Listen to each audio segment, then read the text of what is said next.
Folks, here we are in round one. We've won the die roll, so we would love to play first. And this is a fine hand. We can't afford to pitch too much. Um, Being on the play means that we have some action, and we have lands, and we have some ways to stabilize on turn four. So yeah, we just can't be too greedy, I think, when we're deciding whether to keep or mulligan, just because the low end of our curve does suffer so much. It'd be great to draw a 2 or a 3 drop here, though. Probably a Shambling Ghoul or a Fetid Imp. Alright, Fetid Imp is way worse for us. That said, we're just going to keep drawing lands, I guess. So, yeah, we're not in like the worst possible spot right now. Here we get to play our Freakus Disciple, which our opponent will probably hold back the Fetid Imp for, would be my guess. And next turn we get to run out our Charging Griffin, and at some point we get to suit up with Sword of the Animus. So, definitely could be worse here. Of course, our opponent has probably spells, so they're going to be doing something about it. Alright, well, Read the Bones is pretty good. Probably means our opponent is trying to hit their land drop. I mean, either that or they just have nothing to do.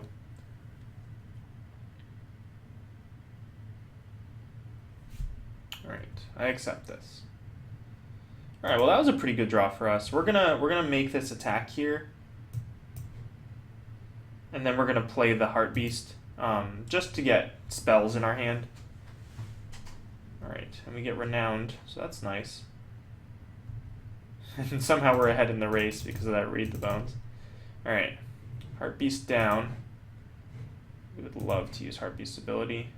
Grab Suppression Bonds. Alright, now we're looking pretty good, right?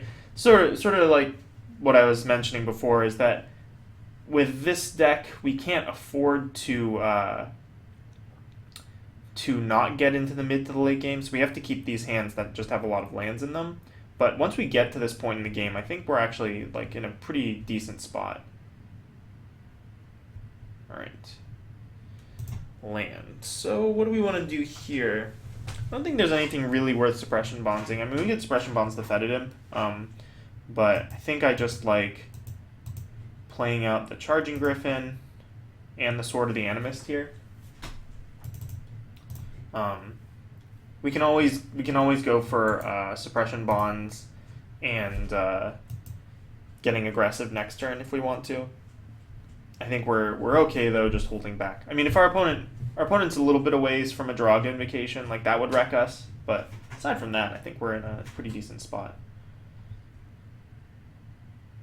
Interesting. Could have Titanic Growth. Yeah. In that case, I think I'll let them. Well, if I block with the Freakus Disciple, it's a 2-for-1, so it seems fine. Could also be Might of the Masses. Oh, I forgot about the Gnarlroot Trapper. I forgot that this has another mode. Alright, yeah, that was pretty bad. Should not have made that block. Yeah. That's sloppy.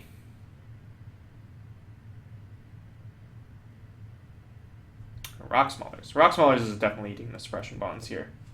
But our opponent has not... our opponent does not have mana open for the Fetid Imp, so we get to attack with the Charging Griffin.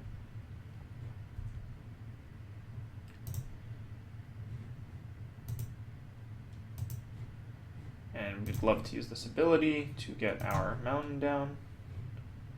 Okay. Opponent's dropping to 12 here. And we're going to follow up with Suppression Bondsing the Rock Smallers and playing another land out. Alright, so at this point in the game, we can thin our deck pretty easily. So what we're looking for is just spells off the top. But I think if we hit spells off the top, we're in a pretty good spot. Our opponent's going to be able to get in here with like their 1/1, which I'm not going to make the same mistake about this time. But they've got 5 cards in hand, so definitely not in a super safe spot at the moment. Opponent keeps doing this thing where they tap their lands and then they they play a land for the turn. It's kind of bizarre. I guess they're gonna play some sort of draw spell. Yeah, okay. Went deep on the elves, it looks like. 4 cards. Sky Snare Spider. Oof. But they get the Eye Blight Assassin. Yeah. Not much we can do about that. So Eye Blight Assassin out. So our opponent gets to make 2 attacks next turn for 3 damage. I'm debating whether do I want to like make a trade with this Fetid Imp or not. Because we're gonna be eating some damage here, sort of no matter what. I think I'm just gonna play the Cleric out. Put us to 19. And then maybe I just move the sword over onto the Totem Guide Heart Beast.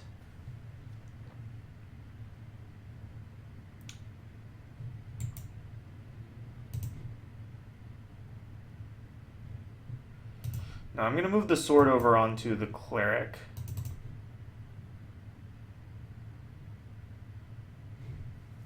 And pass the turn here. We'll find some way to deal with that Fetid Imp sooner or later. I think here what we want to do is when our opponent makes this attack, we can... Yeah, I don't know what we're going to do yet. Probably just eat it.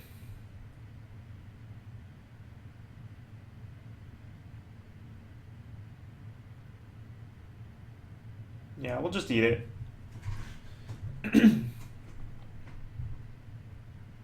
No, our opponent has an Eye Blight Assassin. So they're going to at least be filling out their board. Alright, Llanowar Empath is pretty good. Glad that Sky Snare Spider is not there anymore, right? It goes onto the bottom, yeah. I don't know how we'd beat a Sky Snare Spider. They revealed Reeve Soul, which is really rough for us. Yeah. Yeah, we our 18 lands are really hurting us here. So they're gonna Reeve Soul away one of our blockers. So I think what I'm gonna do here is go ahead and trade the Charging Griffin. Is that what's gonna happen?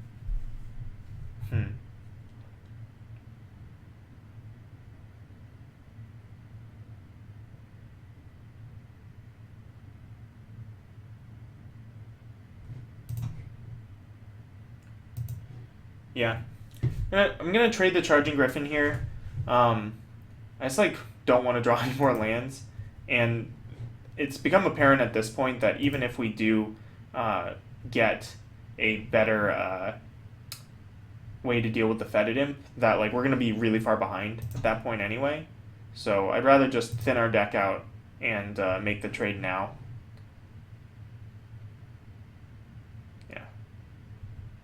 Going to grow the Malakir Cullblade, but there's not really much we can do about that.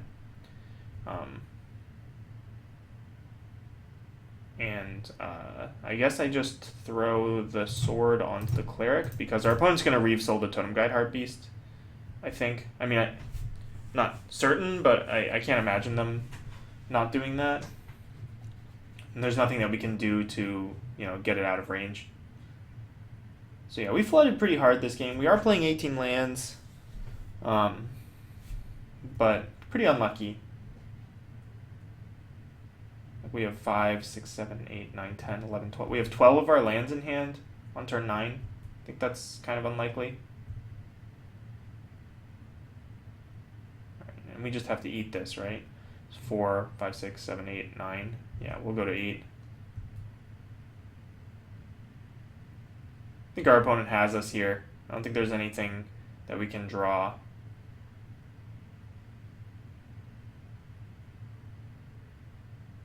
The Gnarlroot Trapper was actually like really effective this game. I've never seen this card do this well.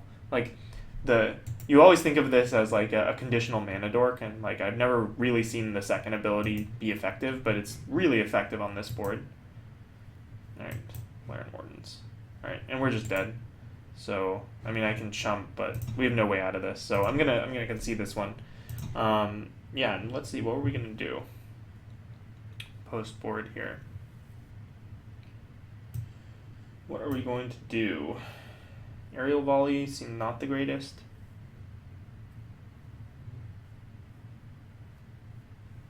Like, I could just play a Yoke Dox. But I think, honestly, I think that game, we just flooded. And, like, you know, it's tempting to be like, oh, we flooded last game. I should board down to 17 lands. But I think maybe we can board down to 17 with the Yoke Dox in the deck. It just seems so bad. No. I'm gonna keep it how it is. I think this is an 18 land deck. And we're going to be on the play again. And, like, we struggled through the early game, so I'm just going to make sure that we hit our land drops. And I think that was just, like, a rough draw for us. I don't think that was, like, representative of how the deck will play on 18 lands. All right, we'll play first. All right, this is much better. We're going to keep this. Make sure we don't have a Plains yet, but we've got an Elvish Visionary, so... we're likely to hit our 4 and likely to hit a Plains eventually, so.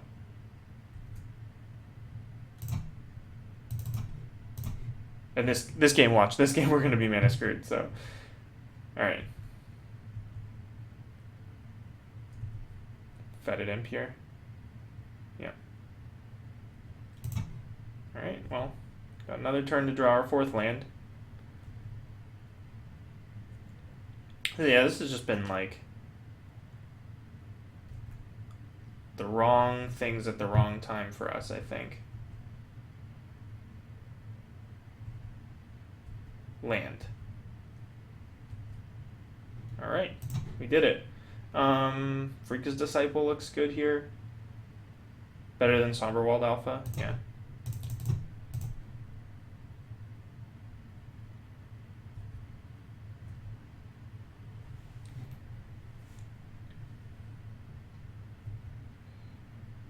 And we have to worry about the elves. Probably means that this opponent has like a Shaman of the Pack hiding. Alright. So fine draw. Yeah, so this Fetid Imp is annoying. But I don't wanna like suppression bonds it or anything. I think that's like way too aggressive. I think I can just afford this turn to play out the Somberwald Alpha or the Charging Griffin.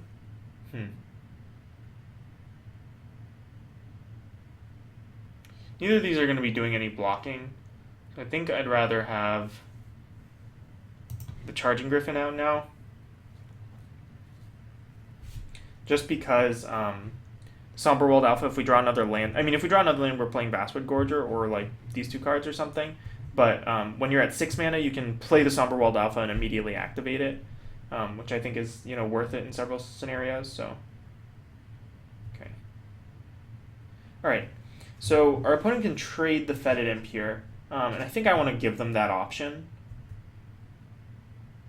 because if our opponent trades I guess they can put the, yeah, maybe I don't want to do this because they could put like Dwynen's Elite and the token in front. So yeah, maybe what I'm going to do is I'm going to make them trade with the Charging Griffin instead. Because if they trade with the Charging Griffin, then I can follow up with Stalwart Haven and Cleric. And like Stalwart Haven is like a, you know, a decent replacement for the Charging Griffin. And like as long as this Fetid Imp is hanging back, excuse me, as long as this Fetid Imp is hanging back, we don't have any game really. So I'm gonna make the trade here. Trading down, but like that's basically what happens when your opponent's playing Fetid Imps, is there's some point in the game where you have to trade down. Yep. Okay, so we're gonna follow up with the Stalwart Haven and Cleric. And now this board state looks a lot more manageable because now I can start attacking with both the Haven and the Cleric. Like I'll trade the Cleric for one of these other creatures. And then that will open the way for the Freaka's Disciple. Looks like our opponent might be flooding. I think playing the Somberwald Alpha makes sense on this board. Like Basswood Gorger is big, but we can always just play the Gorger next turn. And Zomba World Alpha also makes blocks harder on the cleric. Yeah.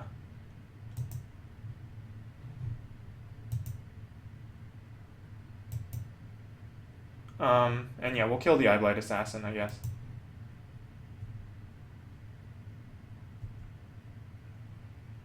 Okay. Opponent could have Languish. We did pass it.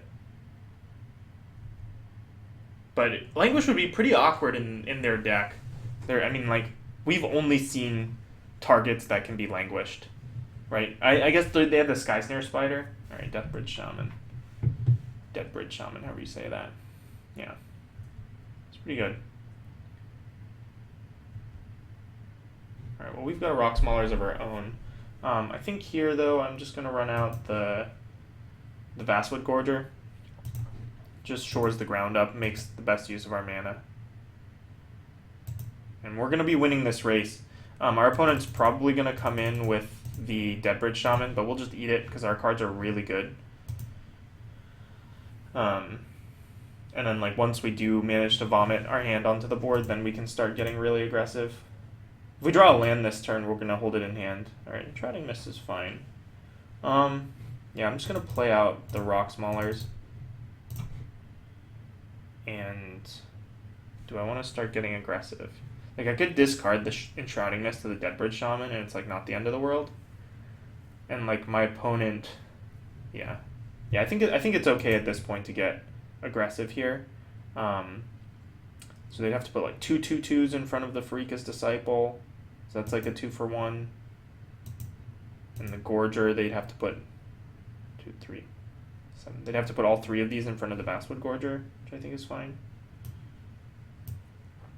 Yeah. Let's get in there. Okay, that's fine. We'll discard our Enshrouding Mist.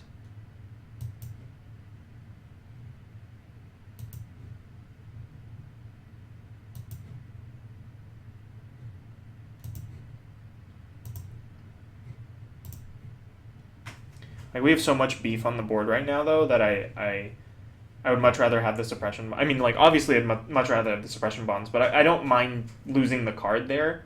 Yeah, because I don't think our opponent can really come up with much to beat this board. Okay, so now we're going to be on the draw. On the draw, it's a lot more tempting to put in the Yoke Docks, honestly. Aerial Volley, like... We've only seen Fetid Imp from them, but, like, Fetid Imp is annoying enough that, like, I'm considering Aerial Volley. I don't think I would play it. I don't think it's worth it. But, yeah, it is that annoying. Yeah, so can I cut... I could cut the mountain or a forest for this Yoke Docks. Cut a forest for the Yoke Docks, I think. Yeah, on the draw, like, because you get the extra card, like, it's much more reasonable to board down the land. But I think on the play, this is an 18-land deck. Alright. Yeah. This is bad, but I'll keep it. We have all our colors. We have our Sword of the Animist. And we're on the draw, so yeah. See? Perfect. Perfect. Go Elvish Visionary. We can put the Sword of the Animist down whenever we want, really. Alright, and our opponent doesn't have a 2. Oh, baby. It's happening. Look at this. Perfect. Oh my god. Oh, yeah. I should be getting so punished for this draw, and I'm just not. Look at this. This is ridiculous, because this is what we're going to do. We're going to play Sword of the Animist next turn. Alright, and our opponent has... Oh, we should have attacked. I'm just too excited. I'm too giddy. Oh, no, this was turn 2. Never mind. Yeah, so this is what's going to happen. Turn 3, we play Sword of the Animist. Turn 4, we play a Zendikar Incarnate. Turn 5, we play a Zendikar Incarnate. Then we just equip Sword of the Animist and just start going to town, right? Like, I guess we could play the Cleric here. Nah, screw it. We're going to play... Yeah, let's see, though. Actually, no. We do want to just play the Cleric here, for as excited as I was getting at that line. If we play the Cleric here, we're going to spend the next 2 turns playing our Zendikar Incarnates. And So we're never going to have a turn where we can play a Zendikar Incarnate and equip.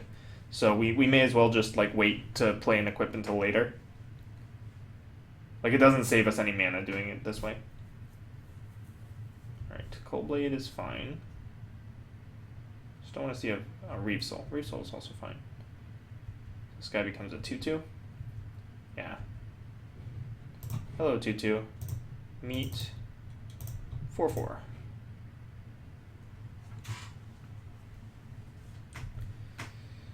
Alright. Now we just have to hope to dodge a couple removal spells, and we'll be pretty set.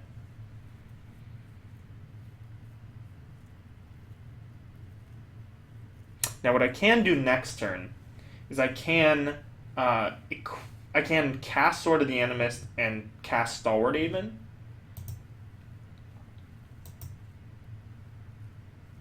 Interesting. Yeah, gonna just eat the 2 damage here. No reason to block.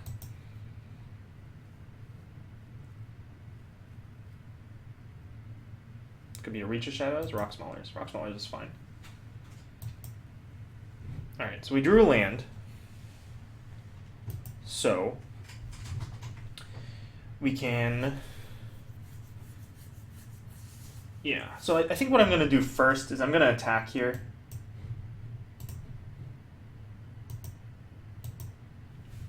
My opponent can block with the Rock Smallers. Just going to up this to a 3-3, which is kind of annoying. But then we get to just recast another one. Yeah.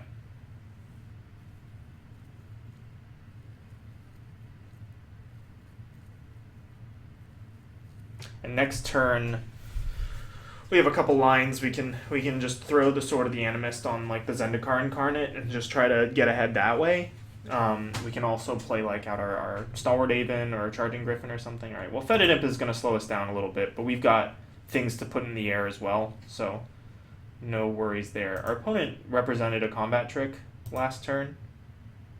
He's not representing it this turn, which is interesting. Draga Invocation. We can't cast Draga Invocation quite yet. That's okay. I think this turn we're just going to cast the Stalwart or the Charging Griffin and the Sword of the Animist.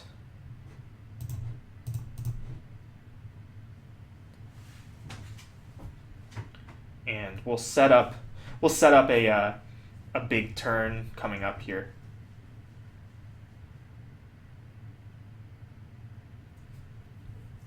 Probably want to equip this as soon as possible though.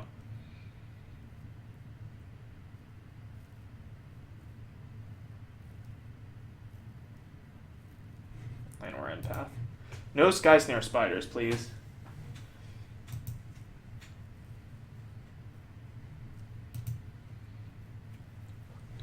Yeah, if we can just find some way. I mean, we can just start getting in with the Charging Griffin. Like, probably this is what we'll do: is we'll put the Sword of the Animist on the Charging Griffin and start getting in, and then we can like play out our Stalwart Haven, and then that should be enough pressure. Oh, Caustic Caterpillar. That's no fun. All right. Well, we'll get an activation of the sword here. All right. Play our land. Equip sword here. And yeah, we'll get in with the Charging Griffin.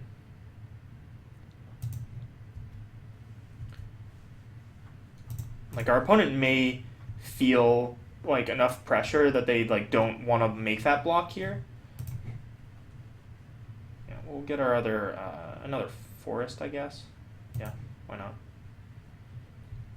Yeah, so our opponent may feel enough pressure that they like don't feel like they can block here because of how big the Zendikar Incarnate is. All right, they do not. That's fine. That's actually great news for us because we're going to deal our combat damage there. We're going to run out our Stalwart Haven. And I'm going to put the sword on the Zendikar Incarnate. We know our opponent has a Caustic Caterpillar, but they can't actually do that next turn because they only have one forest. So if their play here is to just play out a creature, then I think we just win.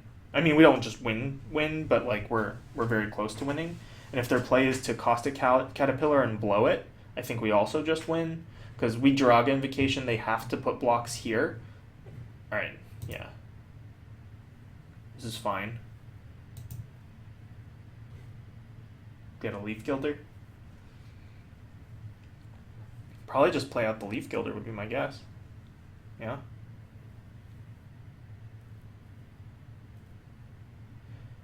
So we can give this 8 toughness. Yeah. So I think we're in a really good spot here. Or well, yeah.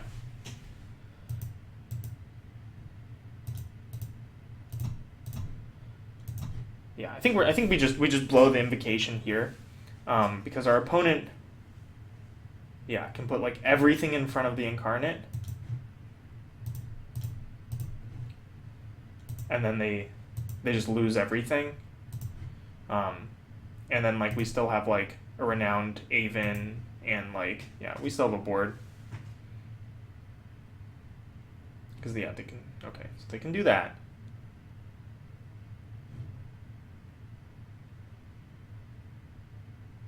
It seems fine.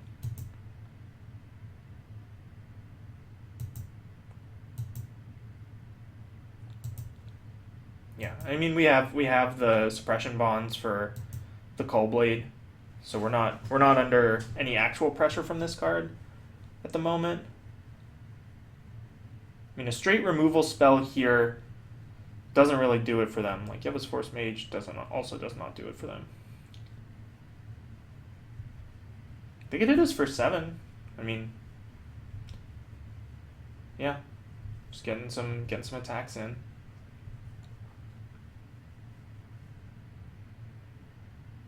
Playing out the Caustic Caterpillar, that makes sense. We got 1 card in hand.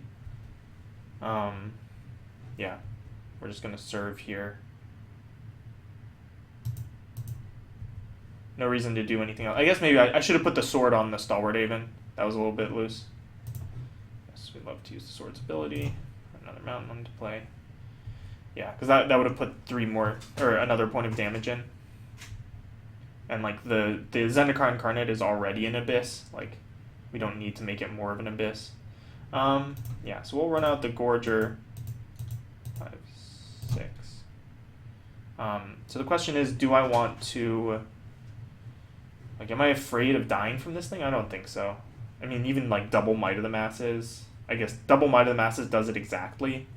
But we can just block it if that's our opponent's plan. Yeah, which is not.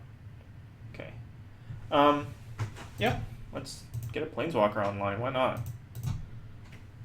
Boom.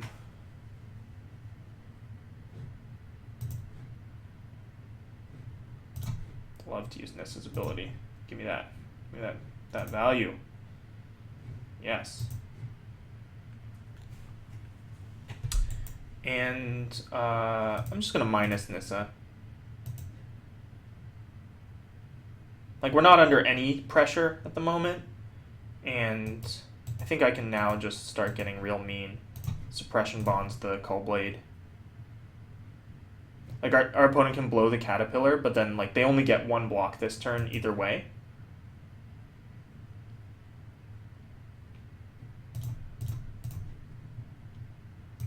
So they probably want to blow the Caterpillar so that the Cull Blade can trade with the Incarnate, which is fine. Oh, or they can just do that. That's even better, because now I think they're just dead, right? I mean, I guess they could have a removal spell here. Yeah. All right.